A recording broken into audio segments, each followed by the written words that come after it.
Hello everyone, welcome to arts study में DG. Arts study में DG में आपका बहुत बहुत स्वागत है। We have started history series of modern Europe. हम लोग आधुनिक यूरोप का हिस्ट्री सीरीज स्टार्ट करें हैं, जिसमें हम लोग आज एक नए चैप्टर को शुरू कर रहे हैं, जो कि रेवोल्यूशन ऑफ 1830 है, यानी कि 1830 की क्रांति।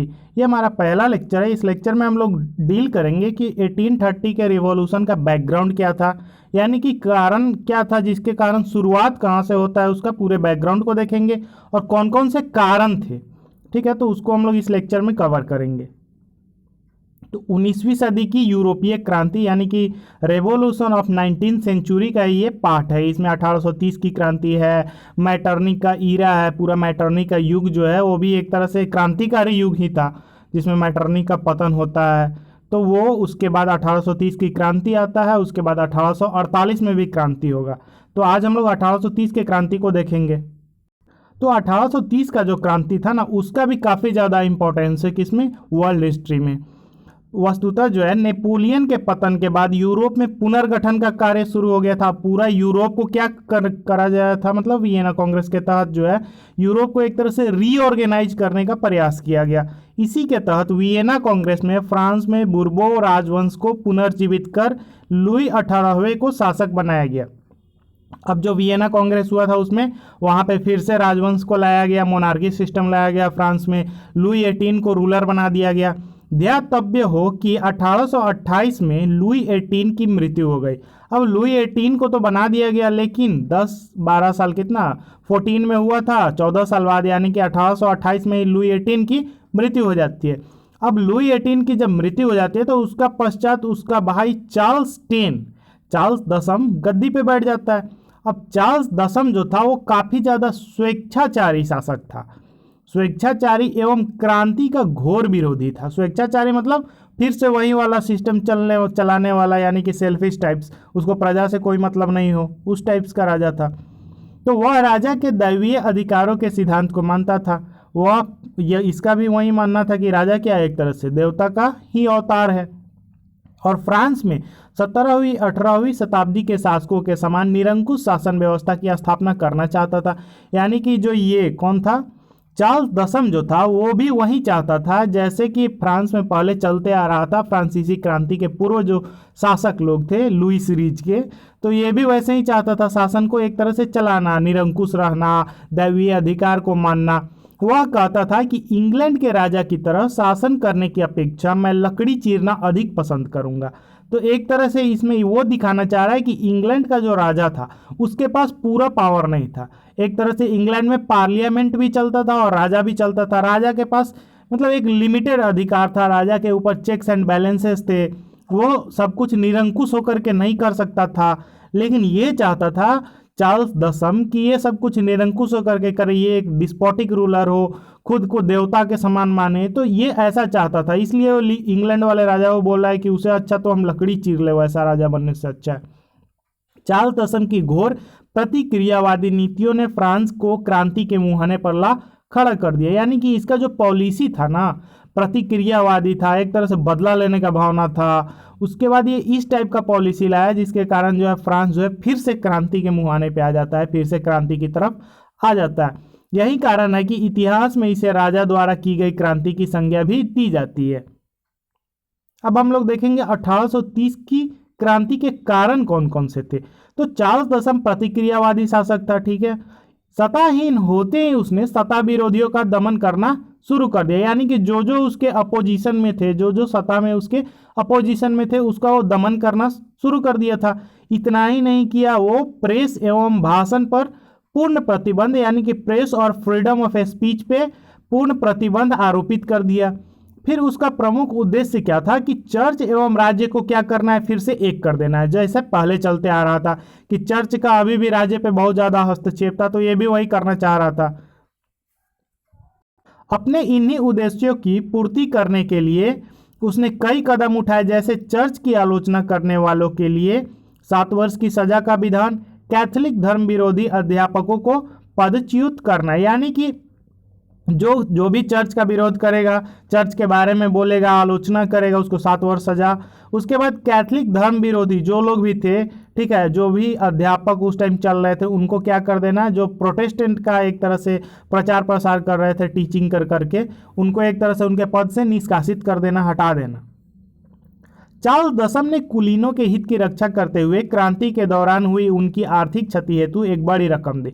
यानी कि जो कुलीन वर्ग था उसको काफ़ी ज़्यादा नुकसान हुआ था फ्रेंच रिवॉल्यूशन के दौरान, तो उसका नुकसान का एक तरह से वो भरपाई किया। और इसके लिए वो क्या किया कि वहाँ पे जो राष्ट्रीय ऋण का ब्याज दर था उसको 5% से घटा करके 4% कर दिया। यानी कि वहाँ पे जो नेशनल लोन मिलता था उसका जो इंटरेस्ट रेट था तो पहले 5% था, अब उसको 4% कर दिया। तो इससे क्या हुआ, मध्यम वर्ग को नुकसान होने लगा। मध्यम वर्ग खासा नाराज हुए इससे। क्यों? क्योंकि मध्यम वर्ग ही गवर्नमेंट को ऋण देता था, लोन देता था, और वह लोन गवर्नमेंट डिस्ट्रीब्यूट करता था या कोई काम करता था, उस पर वो क्या किया, एक तरह से इंटरेस्ट कम देने लगा। 5% देता था तो अब 4% देने लगा। तो इससे मध्यम वर्ग को नुकसान भी हुआ, मध्यम वर्ग नाराज भी हुआ।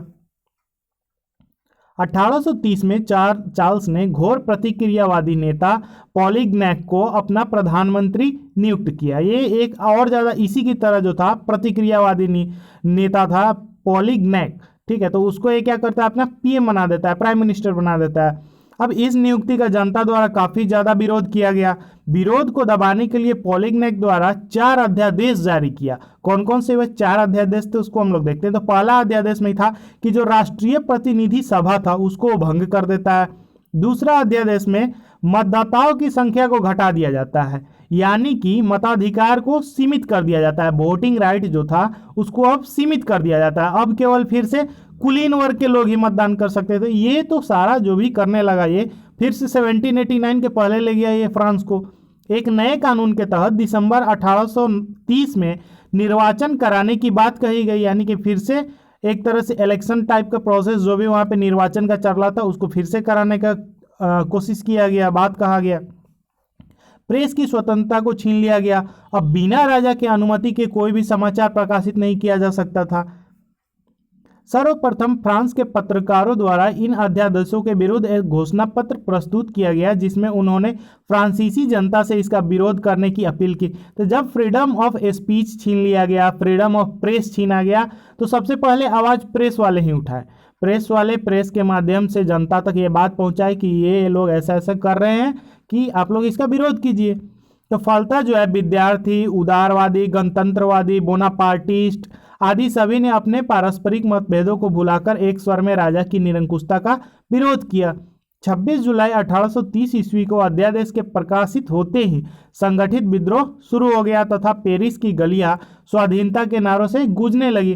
तो जब ये प्रेस वाले क्या किए, एक तरह से लोगों को उकसाए, लोगों को एक तरह से मोटिवेट किए, इनकरेज किए, तो सारे लोग एक तरह से अपना मतभेद भुला दिए। लोगों में क्या था, एक तरह से मतभेद था। गणतंत्रवादी चाहते थे कि गणतंत्र आए, बोनापार्टिस्ट चाहते थे कि नेपोलियन जैसा फिर से कोई आ जाए, उसी का पूर्वज या वंशज।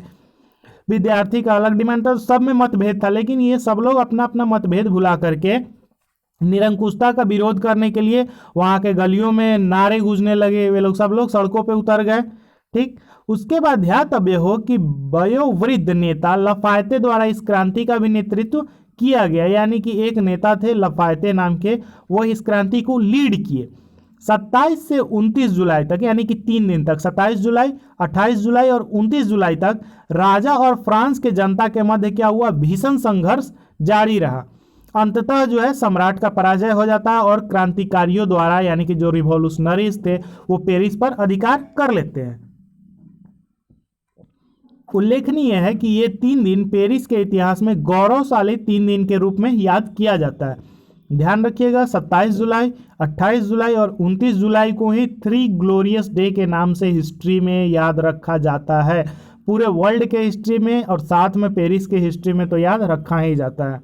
क्वेश्चन भी बहुत जगह पूछ लिया जाता है। यद्यपि फ्रांस की जनता द्वारा पेरिस पर अधिकार कर लिया गया, तथापि कई मुद्दों पर इनमें आपसी मतभेद भी देखा गया। जैसे चार्ल्स दसम के शासन का तो अंत कर दिया गया था, लेकिन उसके स्थान पर कौन सी व्यवस्था की जाए, इस पर क्रांति के नेताओं में मतैक्य का अभाव था।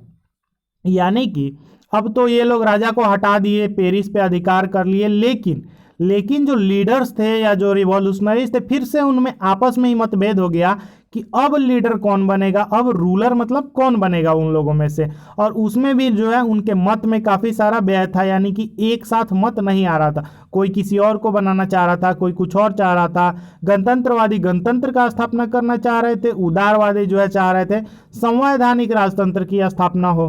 तो कुल मिलाकर अंत में उदारवादियों का ही जीत होता है।